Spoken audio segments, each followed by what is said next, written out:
Ja, kaum ist der Apfelbaum mal ein paar Tage aus dem Haus, geht's unseren Pflanzen schon richtig schlecht. Also erstmal herzlich willkommen hier bei Kaffee Clash. Ich bin wieder da und begrüße auch Sophia. Wir haben heute sehr interessante Themen. Wir haben heute unter anderem zwei Jungs da, die unter anderem mit Flüchtlingen gearbeitet haben und zwar sehr schöne Fotos gemacht haben. Und du hast dazu auch ein gutes Thema, oder? Genau, richtig. Also wir haben mal so ein bisschen geguckt, was im Netz da so geht über die Flüchtlingsthematik. Ist euch das vielleicht schon zu viel oder wollt ihr noch mehr erfahren? Was ist euch wichtig bei dem Thema? Diskutiert das mit mir im Chat. Ich würde echt gerne wissen, was ihr noch alles so dazu zu sagen habt, nicht wahr? Genau, dazu kommen wir direkt gleich. Vorher erstmal die Themen, die heute am meisten in Köln diskutiert worden sind.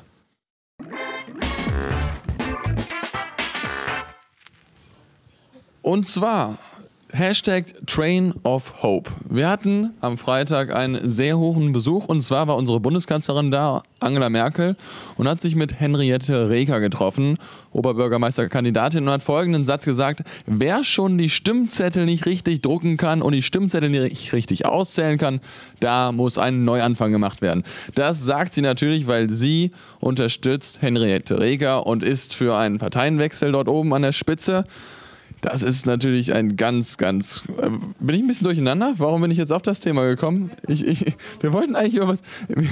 Okay, sprechen wir erstmal das Thema durch. Also auf jeden Fall ein kleines Teasing. Ja, wir hatten eben Train of Hope. Also Henriette Reker hatte Besuch da und Merkel hat entsprechend dazu sich geäußert.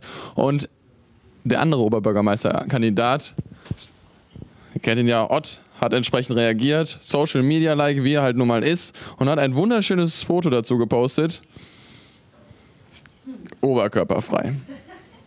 Das kann man natürlich machen, man kann natürlich hingehen und sagen: Leute, ich bin der neue Oberbürgermeister, ich präsentiere mich so, wie ich bin. Und das Netz reagiert natürlich sehr begeistert darauf. Sehr begeistert ist natürlich wieder gefundenes Fressen, nenne ich das ja gerne. Da hört man dann zum Beispiel so Sachen wie, ja, Entschuldigung, ich habe Schluck auf. Wann wird Reker denn mit Nacktfotos für ihre Kandidatur? Bisher hat sie ja immer nachgezogen. Oder aber auch, ich wusste nicht, dass OB für Oberbademeister steht. Eindeutige Reaktion auf dieses Bild. Ja, also Reker hat dementsprechend aber auch nochmal online reagiert und hat eine ganz neue Kampagne gestartet, und zwar Reker Goes YouTube. Kein Quatsch, sie stellt sich den Fragen der Onliner. Hashtag Frag Henriette. Hier ein kleiner Ausschnitt aus ihrem wundervollen YouTube-Tagebuch.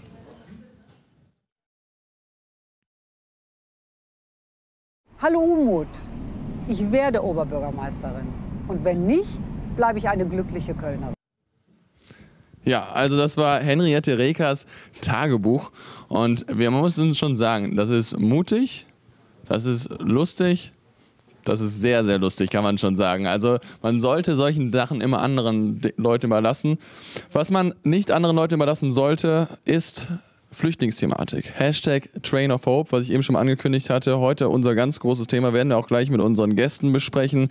Am Wochenende ging es wieder ganz groß zur Sache. Unter anderem in München sind über 15.000 Flüchtlinge angekommen. In Dortmund 1.500 Flüchtlinge, die herzlichst empfangen worden sind. Man sieht es hier mit Applaus. Es wurde Spalier gestanden. Die Leute haben Sachgegenstände mitgebracht, Lebensmittel, haben die Flüchtlinge so empfangen, wie sie glauben, dass es ihnen wirklich hier gut gehen kann. Das ist ein Empfang, wie man sich ihn wünscht. Ist allerdings auch eine ganz heikle Sache. Unter anderem in Leverkusen hat Pro NRW wieder mobil gemacht, sind hingegangen und wollten gegen die Asylanten demonstrieren. Dazu ist Leverkusen nazifrei losgezogen, hat diese Demonstration mehr oder weniger so klein gemacht, dass im Endeffekt nicht mal mehr ein Marsch stattfinden konnte. Auch eine sehr gute Sache, wie wir finden. Heute Nacht kam es dann wieder zu einer Katastrophe, und zwar ein Flüchtlingsheim ist in Baden-Württemberg abgebrannt. Man weiß nicht genau, wer daran schuld ist. Und wir fragen uns, wie ist Deutschland zum Thema Flüchtlinge gestimmt? Also sind Flüchtlinge willkommen? Flüchtlinge sind willkommen. Ich habe auch schon gesehen, rege Diskussion im Chat jetzt schon. Das freut mich sehr. Und was sagt das Netz ansonsten noch dazu? Ja, getwittert wurde, schade, dass die Deutsche Bahn keine Übersicht zur Train of Hope Ankunftszeiten auf ihrer Homepage hat. Das wäre ein super Willkommenssignal, finde ich persönlich auch. Dann wüssten auf jeden Fall alle, wann kommen die Flüchtlinge, wann können wir sie willkommen heißen, wie kann man ihnen direkt schon vor Ort helfen. Es gibt leider aber auch natürlich nicht so positive Nachrichten, wie zum Beispiel auf Facebook jetzt gefunden, in die Hände klatschen, wenn Millionen Fremde langfristig ins Tischlein deck dich Land strömen, was Umwälzung in Gesellschaft, Vermögen und so weiter bedeuten kann. Ja, wohl kaum. Unglaublich, wie die wenigen Grünen und Linken so von den Medien hofiert werden und CDU und SPD hilflose Beschwichtigungen geben. Also da wird natürlich wieder das typische Thema angesprochen mit, ja, wir kommen auf Dauer nicht damit klar und haben hier eigentlich nichts zu suchen. Das ist eine sehr große Thematik. Wir sind der Meinung, man soll Flüchtlinge soll sich dafür einsetzen, macht weiter so. Wir finden das eine gute Aktion, dass die Leute so empfangen werden, dass die Leute sich einsetzen.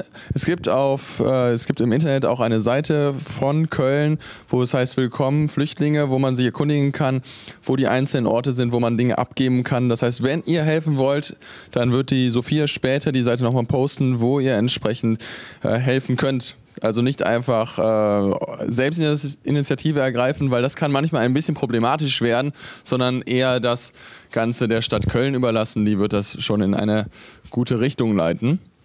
So, und jetzt kommen wir zu unserem letzten Thema, und zwar Unge. Unge ist ein YouTuber. Ich weiß nicht, ob ihr ihn kennt. Eigentlich somit einer der bekanntesten Kölner YouTuber. Hat sich vor einiger Zeit relativ bekannt dadurch gemacht, dass er Mediakraft den Rücken zugekehrt hat und gesagt hat, mit denen will ich nichts mehr zu tun haben. Ich mache es jetzt auf eigene Faust. Und hat jetzt gesagt, ich mache eine Weltreise. Das hat nicht ganz so geklappt, wie er sich das vorgenommen hat. Aber immerhin hat er es geschafft, in den Amazonas zu kommen und für 2 Wochen dort mit Delfinen zu schwimmen und Spinnen zu bekämpfen und mit Krokodilen zu bekämpfen. Das klingt nach einer ziemlich abgefahrenen Tour. Und man denkt jetzt in erster Linie, der junge Mann, der macht das nur, um seine große Fangemeinde, die er auf YouTube hat, ein wenig mehr zu amüsieren. Nein, sagt Sophia, da steckt was richtig Ernsthaftes hinter. Genau, das fand ich auch eine Aktion zusammen mit dem WWF. Da hat er sich nämlich engagiert, und zwar für den Regenwald in Brasilien. Das soll jetzt nämlich so weit gehen, dass Brasilien versucht, es zu legalisieren, dass in Schutzgebieten wieder mehr abgeholzt werden darf. Ist natürlich nicht so gut fürs Ökosystem, für die Tierwelt, für uns auch nicht. Der Amazonas ist sehr bedroht denn je. Und da hat er dann mitgeholfen, darauf aufmerksam zu machen, auf die Aktion, sammelt Unterschriften. Ihr könnt auch eure Unterschrift abgeben, und zwar online. Das würde ich euch sogar in den Chat posten. Ich habe es auch schon gemacht. Ich finde, das ist eine ganz, ganz tolle Sache. Ja, eine sehr, sehr tolle Sache. Und jetzt ist er mehr oder weniger auf dem Weg zurück nach Köln und kündigt sich hier an. Die Fans freuen sich schon ungemein darauf. Es ist sozusagen das Comeback des großen Stars. Er schreibt, ich freue mich so auf Köln, das könnt ihr euch gar nicht vorstellen. Oh mein Gott, California. Und die Fans entsprechend genauso. Also man kann hier an dieser Stelle, würde ich mal sagen, tolle Aktion von Simon Unge, dass er bei so etwas mitmacht, dass er seine Prominenz nutzt und entsprechend aufmerksam macht auf wirklich Probleme in dieser Welt. Das ist ja sehr beliebt. Also es hat auch schon jemand gesagt, so ja, du freust dich auf Köln. Falsch, Köln freut sich auf dich. Das ist gut so. Und die Aufmerksamkeit geht auf weitere Problemzonen. Auch hier in Köln haben wir noch andere Probleme, und zwar die Bastei.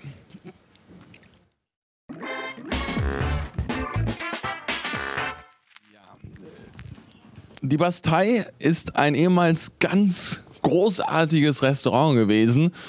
Einst eine Kölner Institution und steht unter Denkmalschutz.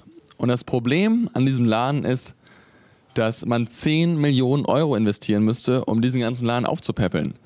Dadurch, dass er aber unter Denkmalschutz ist, steckt das ganze Ding mehr oder weniger so, wie es da ist, wirklich fest. Das heißt, man kann keine neuen Ausgänge bauen, man kann die Richtlinien, die heute gefordert sind, nicht mehr erfüllen. Und dementsprechend tun sich sehr viele Leute schwer, sich dieser Immobilie anzunehmen. Und jetzt ist die Frage, was macht Köln mit diesem Klotz? Wenn ihr Vorschläge habt, postet sie uns. Die Sophia wird sie herzlich gern dann der Stadt Köln weitergeben. Das war ein sehr netter Artikel vom Stadtanzeiger heute. Und jetzt kommen wir zu zwei sehr netten Herren, Sebastian und Raphael.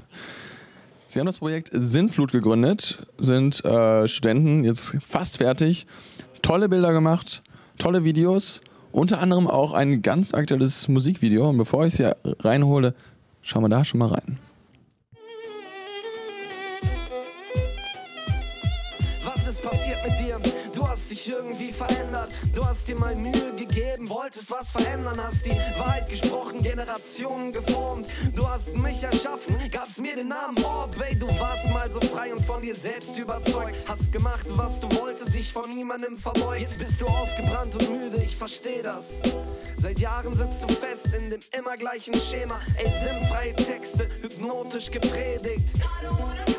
Die Jugend unfähig zu verstehen, worum es früher einmal ging. Generation EDM.